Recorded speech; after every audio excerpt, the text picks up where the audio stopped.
Today on Inside Craft Show, we're going to give you the ultimate guide to cinematic shooting on your GH5. But we're not going to talk about lighting, or costumes, or action! Drama! I thought you said she was gone.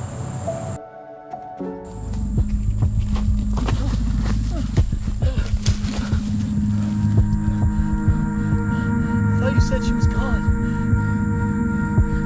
Horror. Comedy. I thought you said she was gone. I am just a shit actor. Shittle. I know my acting is amazing. I know that it's delightful. So today on Inside Craft Show, it's going to be about my act. I'm just kidding. So we're going to talk about shooting cinematic, right? So you saw those clips. We're just kind of goofing around. We obviously didn't take the time to light it. There's a little bit of post in it. Obviously, Jeff did some grade work. But I think there's a lot of setup that goes in from the tech side of the camera. So I can't really go into lighting. That's a separate video. I can go into costume, separate video. Sound design, all of those are separate components that do add to the cinematic value. So in this case, we just want to talk about the baseline level of setting up your camera to get the most out of it for that cinematic look. Let's say you're doing a short or a commercial or anything you want to really feel elevated. The cinematic does require a little more hackery, if you will. You've got to really pay attention to what you're after. So the first thing we like to do is make sure that we shoot in anamorphic mode. And that does require to get an anamorphic lens, although it doesn't mean you have to finish anamorphic. Sometimes finishing in 16:9, a pure frame of that, so it's full frame, right? Sometimes finishing in that just gives the effect. So I might just want that anamorphic look that the lenses give me, the characteristics of an anamorphic lens, those crazy streaky lens flares, or just the way it wraps light around the face and separates you from the background. You can kind of see that in the close-up images, the distance of it. Just look at the blur features rather, of my face, for example, will be completely nice and crisp and clean, and then you can see on the edges that it's blurring in this kind of weird spiral pattern, and that's part of the anamorphic side of things. With this particular lens, which these were SLR Magic's, I believe it was the 50 mil. So we're using the 50 mil. So one way to think about it is looking at anamorphic and knowing you're going to prep the anamorphic for delivery, whether it is anamorphic delivery or you're going to deliver in 16:9. Either way, just be conscious of it when you start shooting. Use crop marks if you can make them. I don't think the camera has them really, so you don't really have that option. Or if you're using an external monitor like a Shogun Flame or Inferno, you can set crop marks and just think about your 16:9 frame size and you should be good to go. The other side of this is 16:9 allows you to reframe. Shooting anamorphic and using 16:9 will allow you to reframe a little bit, so sometimes you can shift the framing around should you want to. Me personally, I like the anamorphic look. I feel like on YouTube and other delivery mediums, it looks more cinematic because so much content is already full frame that when yours suddenly has, the letterboxing top and bottom, it makes it feel a little bit stronger. If you don't actually have access to anamorphic lenses, fake it. Yeah, you can download these. I'll post it up, but I found these blanking bars. What are they called? Think about it this way. You can get some letterbox templates and totally cheat it. The other side of this, and we've talked about it before, is I like to shoot at true 24 when I really want to push the cinematic element. I don't know why. It doesn't really change that much. I do believe it does handle pans better. I believe it does interpret that with the jitters, judders that Batman has so many times told us about.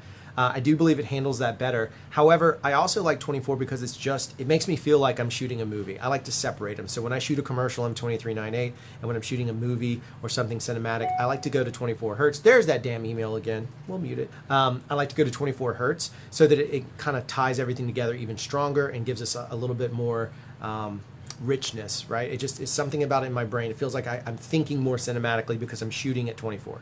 Whether or not there's an added value, that's questionable. It's really needed for a film out or a DCP, but in this case, I'm going to say I think it helps you just mentally get prepared for what you're going to jump into from a creative side. The other side of this is we want to shoot log, right? And I know a lot of, or vlog, though I don't like saying that, but I know a lot of you have struggled with the idea of log, and let's just kind of go over that real quick. It's not as hard as it seems. It does require you to think a good bit about your shot, which you should already be doing because you set your camera to 24 and you're shooting anamorphic, which are two challenging components.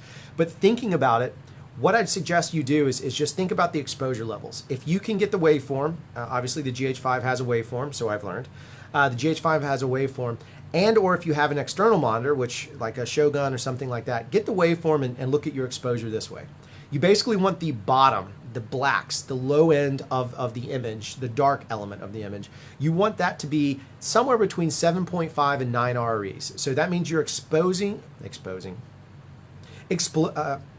you're, I can't even say it. The exposure that you're setting your black levels for is going to be that. So you're going to expose, good grief, you're going to expose darker areas at 7.5 or 9 RREs, so that your black areas are exposed at that level. And again, the waveform will really help you do that until you learn what the difference is on the histo.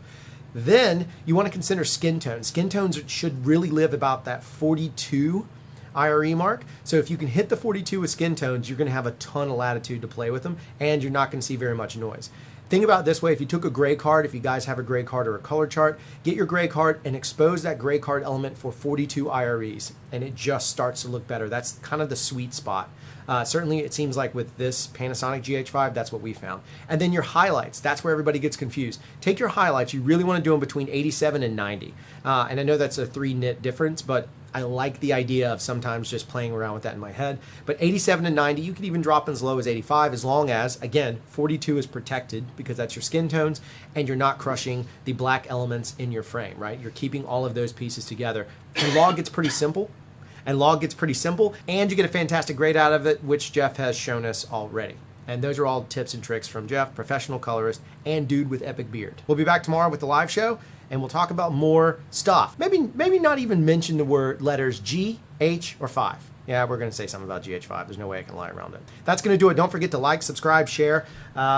Here's Jeff. What's this lens? This is It's an anamorphic 50mm. Okay. But these long, heavy lenses, if you don't do it, you can actually crack or even rip out the mount to the lens.